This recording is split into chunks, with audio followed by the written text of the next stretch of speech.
Focus, and this is News Recap. No fluff, straight to the point. Trump slaps $100,000 visa fee on skilled foreign workers.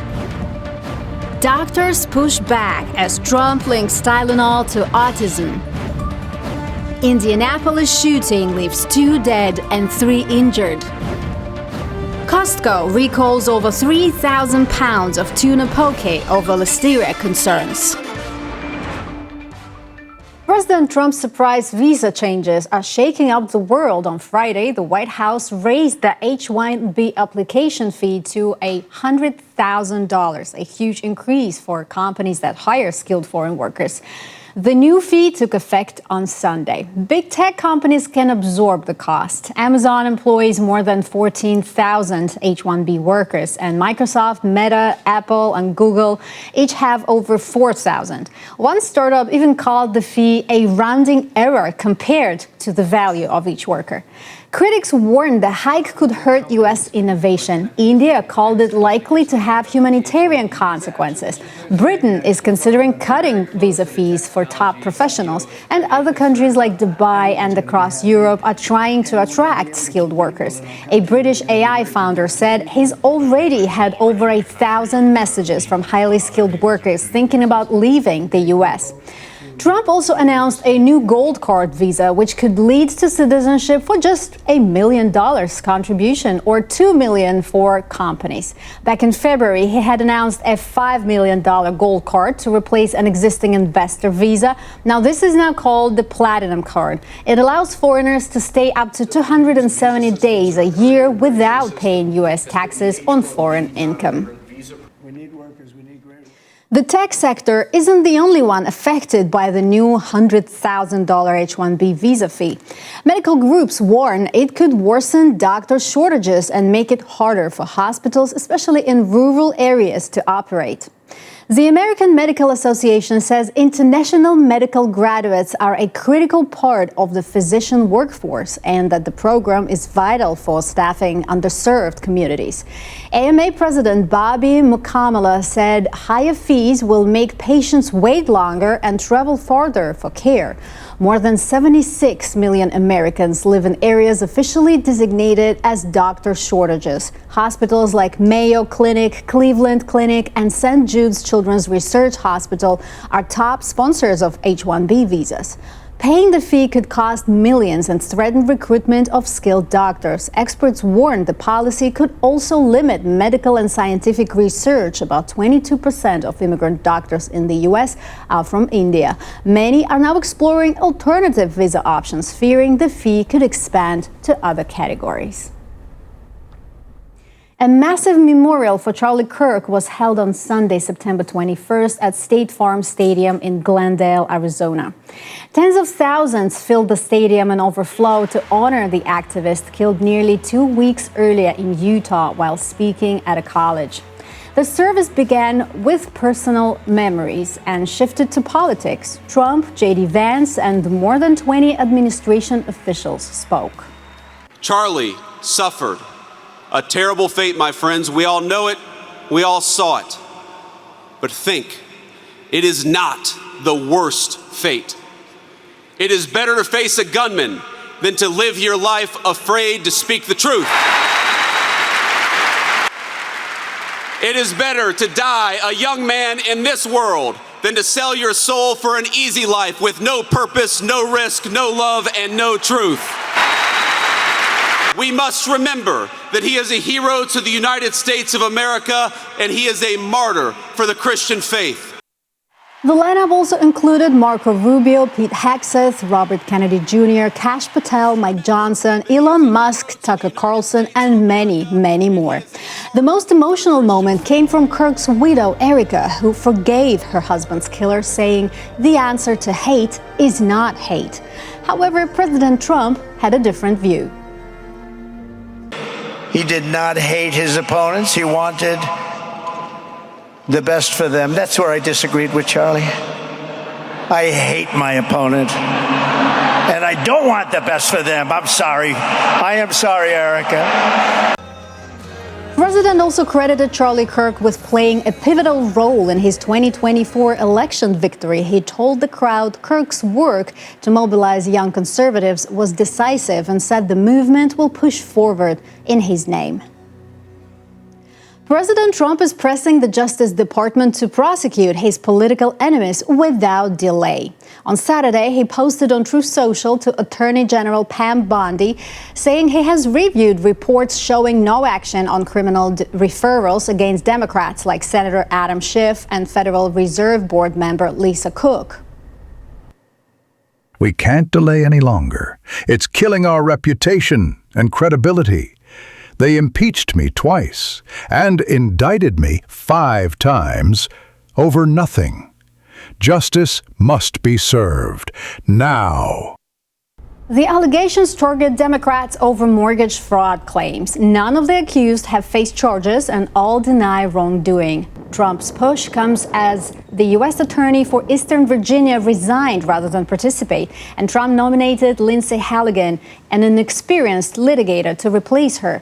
He called her extremely intelligent, fearless, and outstanding. Even with these moves, prosecutors face obstacles. Past grand juries have declined charges in similar cases, and Justice Department officials warn bypassing procedures may not lead to convictions. The UK, Australia, and Canada formally recognized a Palestinian state on Sunday, angering Israel.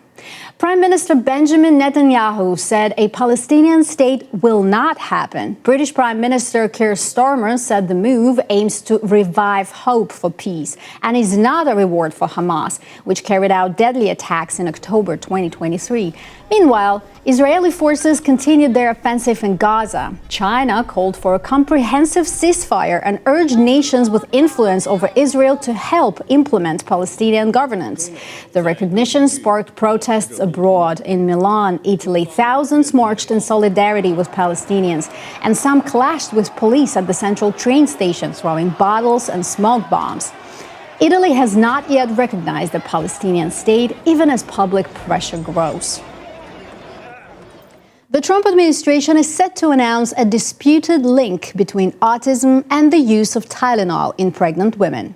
President Trump is expected to advise that Tylenol only be used for high fever during pregnancy. On Sunday, Trump previewed the announcement, calling it amazing and saying autism rates are out of control, suggesting the new findings could explain part of the rise. Some studies have suggested a possible connection between Tylenol and autism, but experts say the evidence is inconsistent. Tylenol maker Kenvue defended the drug, saying it is safe for pregnant women and the safest option for pain relief and fever management. Major medical groups agree. They note that untreated fever or using riskier alternatives can also harm the baby. Some researchers, however, argue caution may be warranted, citing studies that suggest a small increased risk. Other research finds no connection. Autism diagnoses have increased sharply since 2000. Experts says the rise is likely due to a mix of better awareness, broader definitions, and environmental and genetic factors.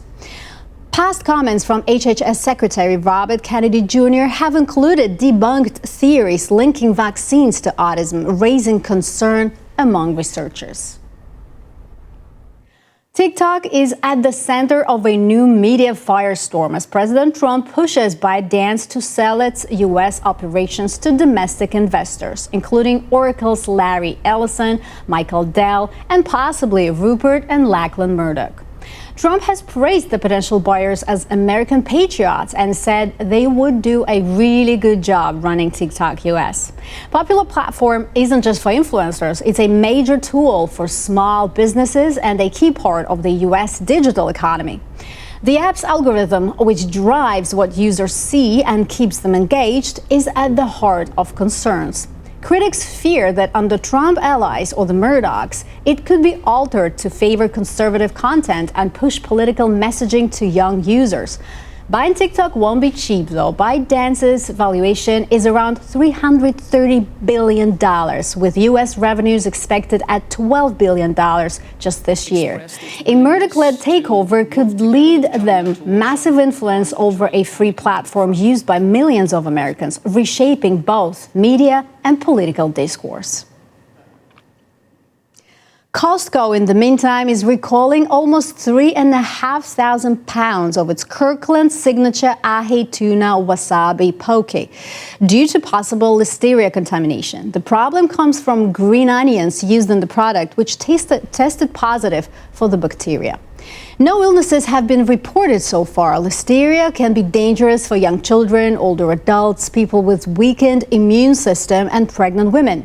Healthy people may experience fever, headache, nausea, and diarrhea. The recall affects clear plastic containers with a pack date of September 18th and a sell-by date of September 22nd. The product was sold in Costco stores in 33 states, including California, New York, Texas, and Florida. Customers are urged not to eat the poke, to throw it away, and to return it to their local Costco for a refund. Listeria is the third leading cause of death from foodborne illness in the U.S., with about 1,600 infections reported each year. The recall follows other recent Listeria outbreaks involving ready-to-eat foods and milkshakes that led to illnesses and deaths. At least 2 people were killed and 5 others injured early Sunday in a mass shooting at a shopping center in northwest Indianapolis. The incident happened around 2 a.m. at the Shore Terrace Center. Officers found 5 victims with gunshot wounds. 2 died at the scene, while 3 were taken to nearby hospitals. 2 additional victims sought help on their own, one at a hospital and another at a nearby fire department. No arrests have been made so far. Police said the shooting followed an earlier disturbance, but have not shared further details. Authorities are asking anyone with information to come forward. A $1,000 reward is being offered for tips leading to a felony arrest. The attack comes just hours after 2 officers were fired upon during a separate incident Saturday evening at a McDonald's in northwest Indianapolis. Officers confronted a 34-year-old suspect who allegedly threatened employees with a gun. The officers returned fire but did not hit the suspect, who was captured nearby. A New Hampshire man was killed on Saturday while protecting his wife and daughter during a wedding dinner at Sky Meadow Country Club in Nashua. Robert DeCesar, 59 years old, was fatally shot when former employee Hunter Nadeau, 23 years old, opened fire in the crowded dining room. Witnesses say the suspect reportedly shouted, "Free Palestine," during the brief attack. 2 other people were also injured before Nadeau fled the scene. Police later arrested him and charged him with second-degree murder. Additional charges are expected for the other victims. DeCesar's family described him as a hero who put himself between the shooter and his loved ones. Authorities said the attack lasted under a minute and the suspect was quickly taken into custody. The 2 people who were wounded are recovering. The motive for the shooting remains under investigation. Authorities have released new details in the investigation into a man found dead at Burning Man. Vadim Kruglov, 37 years old, a Russian national from Tacoma, Washington, was discovered on the night of August 30th in Nevada's Black Rock Desert, just as thousands of festival goers gathered for one of the event's signature burns. Officials say Kruglov had suffered a single stab wound to the neck, and a green kitchen knife found nearby is believed to be the murder weapon. Sheriff's office released a replica photo of the knife to help identify the suspect. Investigators are asking anyone who was near the area to come forward with photos, videos, or any information about possible suspects. It was Kruglov's first time at the festival. His father in Russia expressed grief and urged authorities to hold the responsible party accountable. Burning Man officials said they are cooperating with law enforcement and emphasized the safety of festival participants is the most important thing for them. Anyone with information is urged to contact the Pershing County Sheriff's Office. A South Carolina man is facing multiple charges after allegedly holding 4 adults captive in the basement of his home.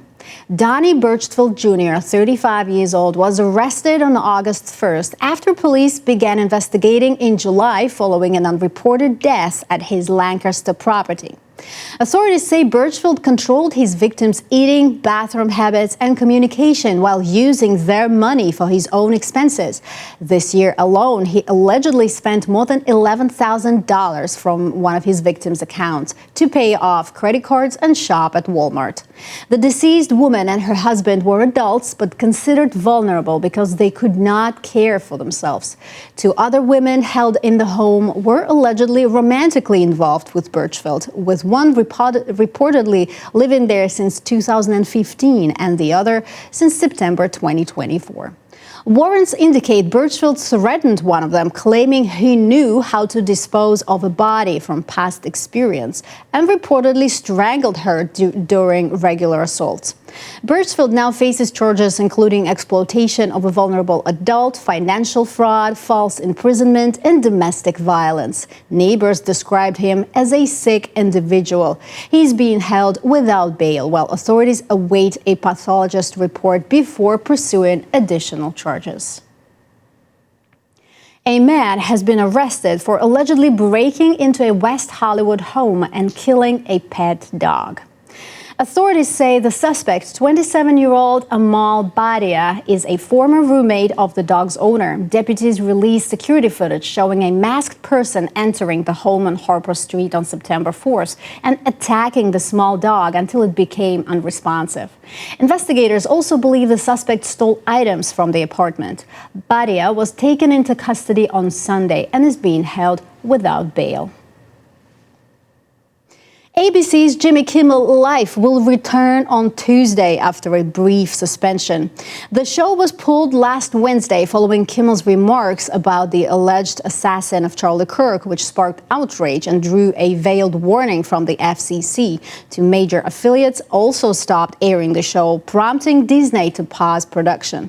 A spokesperson said the suspension was to avoid further inflaming a tense situation and called the comments ill-timed and insensitive.